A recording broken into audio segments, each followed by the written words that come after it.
What's going on, ladies and gentlemen? Welcome back to another bow review. Today we're in Texas Archery and we're talking about the brand new 2022 Hoyt Ventum Pro. This is the 30 model. I've got the 33. 33-inch model right there. We're going to talk about the specs. We're going to talk about the pricing, and most importantly, is it worth upgrading from your old Ventum? So stay tuned, guys. Also, we're going to shoot it, give you my first impressions, and all that good stuff. And he's also going to shoot it too, right? Yeah, I'll sling a few. He's a pro. He gives you good advice about the bows. But anyways, let's get right into it. So tell me, Raymond, tell me about these bows. What's new about them? Honestly, if you own the Venom right now, there's not a ton of changes. There's really not. But there is some key things to touch on. Okay. The new grip, which is, you know, it may not justify buying a new bow, but it does feel really, really good. I do like this grip. The thing that would justify a new purchase for me is a new cam system. Cam system, yeah. I think it's smoother, but not only that, it's going to be so much easier to tune. The way they scooted everything over, it made it more in line. It's going to be easier to tune. Okay. You won't get the cables in your sight picture like you were previously. Right, okay. And once again, it's smoother. It really is. Is there a big price difference from the old model? No, not much. What's interesting about Hoyt's, in my opinion, right? When I first saw this model sitting on your counter right there, when I walked in, I was like, oh, you know, it looks pretty much the same as my Ventum. I mean, cosmetically, it looks a little bit different, just a little bit. The big thing is here too. What is this right here? So last year you just had two threaded holes here. Yeah. And in the owner's manual and package, when you bought the bow, you had the option to bolt it on. Okay. Now it's actually integrated into the riser. You can still mount a traditional sight like you can on anything else, but you don't have to bolt on that Picatinny rail anymore. It's already in the riser, machined in. It looks really cool, and when the sights are clamped in right here, it's a pretty sweet combo. I see. That makes it more convenient. Yeah, more convenient. For accessories. Yep. It's integrated in there, and it's not a piece you have to bolt on, which it was only 2 screws. It's not a big deal, but still, I think it looks pretty cool in there. And like I said, when you have the sight on there, it's a pretty cool combo. Gotcha. And with a new HBX Pro cam system, so does it make it faster? Will the arrow shoot faster? Speed is about the same all across the board, whether you're talking carbon or the aluminum bows. Like I said earlier, it's definitely smoother, and it's definitely going to tune a lot better. And they did make a pretty decent change in it because it doesn't even take the same mod anymore. Oh, so you got to be careful. Like for shops like us, we have mods from last year for the HBX. It will not fit on this HBX Pro cam. Interesting. Yeah, so it's a completely different mod. You can't swap from last year to this year. So you know there's got to be some change there if they don't accept the same mod. You know, aesthetics is one of the big reasons. Of course, you know, the performance and efficiency of why I would buy a certain bow. And in my opinion, Hoyt just looks really good. I just love the curved lines. Matthew's more straight and angled, but this has more curve to it. It just really fits my eye personally better. You know, it's no different. It looks really good. It looks really nice in my hands. And as much as we hate to admit it, you know, the looks of the bow do matter because I mean, does, man. You're sitting there in the deer stand staring at it for hours at a time. You might as well enjoy looking at it. Yeah. You know, obviously it's got to shoot well too, but you know, we like to trick them out in colors and all that stuff too because it looks good. And these things are not cheap, so you wanna enjoy them and make them look good and have fun doing it. Color-wise, they all is the same colors? Yeah, they kept the Wilderness, which is the green I have right here. Which I love, I have. Yep, you have currently the Buckskin, which is a cool color. That's a cool color, And then all the Kuiu Verde 2.0, both Sitka patterns, elevated 2, subalpine, and then you have your special editions like the Michael Waddells and all that too. Gotcha, cool. All right, so let's get down to it, guys. Let's go and shoot. I'm going to shoot the, what is this, the 30 model first? That's the 30, yep. And I'm going to give you my honest opinion. All right, Raymond, so I think I'm going to shoot the 30 first. Okay. Because I have the 33 model, and I expect it kind of probably be the same, but hopefully a little bit smoother with the new cams. So let's go ahead and shoot this bad boy right here. 30-inch. I think 30-inch is a great versatile 8-to-8 length. Great for a bow hunter. Exactly. If you're sitting in a tree, you're sitting in a stand. It's not too long. It's not too bulky. A lot of people, it's the 30-inch, like 30, 29. Is that one of your like popular lengths that most guys look for? So here in Texas, we sell a ton of the shorter bows, but you'd be surprised how many longer bows we've sold over the past couple of years too. It's you know, guys are realizing that the longer bow can be more forgiving. It can hold on target a little better depending on the shooter, but you know, there's a reason why target bows are so long is, Yeah. you know, it adds stability. So some hunters are going that route, but others Yeah. still want that compactness. Gotcha. All right, let's go and do this. 30 inch is the first time I'm ever shooting this, drawing this, so let's see what it's all about. Is this 70 pounds, It's 28? 70, 28, yep, 28 same length? specs, Okay, yep. perfect. Oh yeah, that's, it is a little bit heavier than the 33. I think because of how much shorter it is. As far as the pull weight or the actual physical weight? The physical pull on it. Okay, I so feel the like poundage feels like it's a little more a little than bit, yeah. Okay. But you said it's right at 70, right? Yes, it is. So yeah, it feels it's still smooth, but it's lighter than the Matthews for sure. But it feels a little bit heavier than the 33. Maybe I think it has to do with ATA, honestly. But here we go. But it's still got that little sponge in the back wall. Yeah, that shoe's really nice. Does have a little bit of vibration, honestly, bro, compared to the carbon model. Yep. You can feel just a little bit. A little more buzz? It's not as like super dead like the carbon model is. It's good to know. But it feels good. It feels really good. Don't get me wrong. I snuck in a few arrows on that carbon bow, but I have not shot the 30 or the 33 okay. Ventum Pro. So you're getting a little bit of feedback from my... Yeah, and I was curious what you were going to say too, because this is the bow you own. Not the 30, but the 33, Yeah. and you know, same thing as far as the riser and everything, just one's shorter, one's longer. All right, here we go. Second shot. Yeah, that feels so good. I think Hoyt has probably one of the best pulls in the market, honestly. They are smooth. Yeah, that feels good. So the bow you're shooting now is pretty quick. I mean, the IBO on it's 342. Oh wow, that is yeah. real quick. So it's a little faster than the carbon bow as far as the Ultra that we shot. I can but tell. it is the same speed as the shorter RX-7.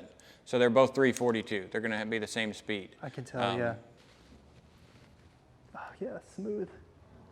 Real smooth. I like it, man. I like it. Yeah, I think this will be a good seller for this year. I like it. As well. You ready to try it? Yeah, let's check it out. It is a different draw than that RX-7. I told you, man. I told you.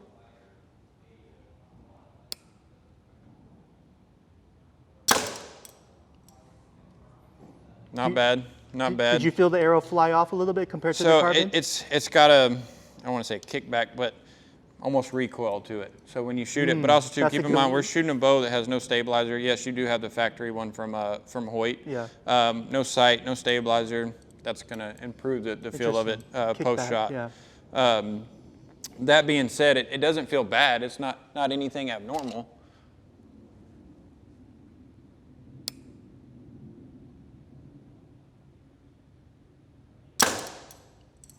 Yeah, see, I didn't notice it as much that second arrow for whatever reason. But I do kind of feel what you're talking about. And what that is just the back of the bow, or the bottom of the bow kicking back a little bit is all it is. Okay, that's a good And point. when you put weight further away, it may help that, and it probably will, especially with the sight as well. So far, I mean, I've only shot 2 arrows. Yeah. For me personally, if I was going to get one, I like the draw cycle of the RX-7 Ultra a little better. But it's going to be a little smoother just because it's a little slower, even though it's the same cam system. But I kind of like the draw of that one a little better than this one.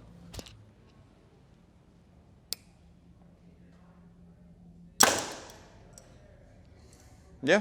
I like it. It's a good Looks shooting good, bow. man. Looks good on you. Yeah, I like it. I do like it for a guy who owns a whole lot of Kuyu. I do like that color. All right, guys. So you saw the 30. Let's just quickly shoot the 33. Give you my opinion about it, and he too will also shoot the 33. As I stated, I do own the Ventum 33 that came out in 2021. Once again, this is the Ventum Pro 33 coming out for 2022. It's available. I expect this to be smooth. 70 pounds, 28 draw length. Yep, same specs. Here we go. Oh yeah, that's buttery smooth. Feel more like home. Oh dude, that feels so good. Oh yeah, it feels that has kind of a kickback as this one does to the 30. It does. Interesting enough, I feel like it's like on my Ventum 33, I didn't really feel that kickback. Maybe because I had that stabilizer. You might be right. You might be right. Fully set up. I do feel a little bit of vibration because of that kickback, but versus that RX-7 Ultra, like I said, that thing feels absolutely completely dead in the hand. Yeah, it's like you don't even feel it shooting. Yeah, I'm gonna pull this cord tight real quick. Okay. Just to make sure that rest times itself as you draw. All right, here we go. Second shot. Yeah, so smooth. There we go. That sounded better. That first arrow, for whatever reason, somebody may have tinkered. I set these up last night. Somebody may have got their hands on it. Oh, but gotcha. The rest didn't fully engage and drop the first arrow. That's why it sounded a little louder. I see. Okay. Yeah, that felt a little bit different. That second arrow was a lot quieter. That felt a little bit different. That's a good point. These two bows are a little bit louder than the RX-7. They can't. Yeah. Well, the first shot wasn't even a good comparison because it smacked that rest on the way out. But second arrow was pretty quiet. Yeah, they're pretty similar. Yeah. The carbon just has a different sound to it. Just I agree. For whatever reason, it's not louder or quieter. It's just a different tone. Yeah. All right, man, your turn. All right.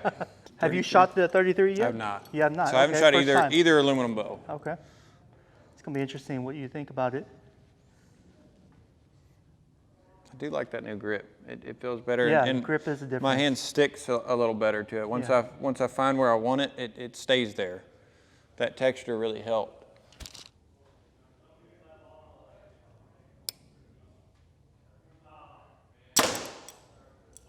Yeah, I like that one. The draw, for whatever reason, feels a little smoother than the 30. I could just be getting used to the draw cycle and they're starting to kind of blend together, but it feels a little smoother.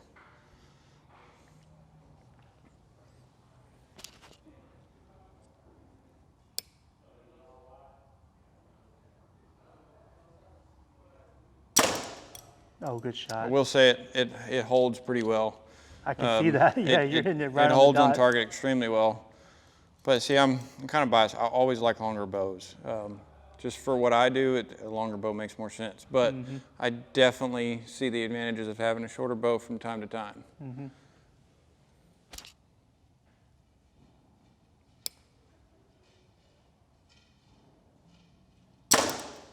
Yeah, it holds on target really well. Yeah. Feels good in the hand. I'm still liking that Arc-7 Ultra, but this is a great bow too.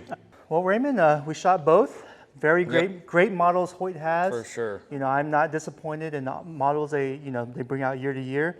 This is no different than Ventum Pro. I mean, what do you think, honestly? And I agree. It's going to be a good seller for us. Yeah.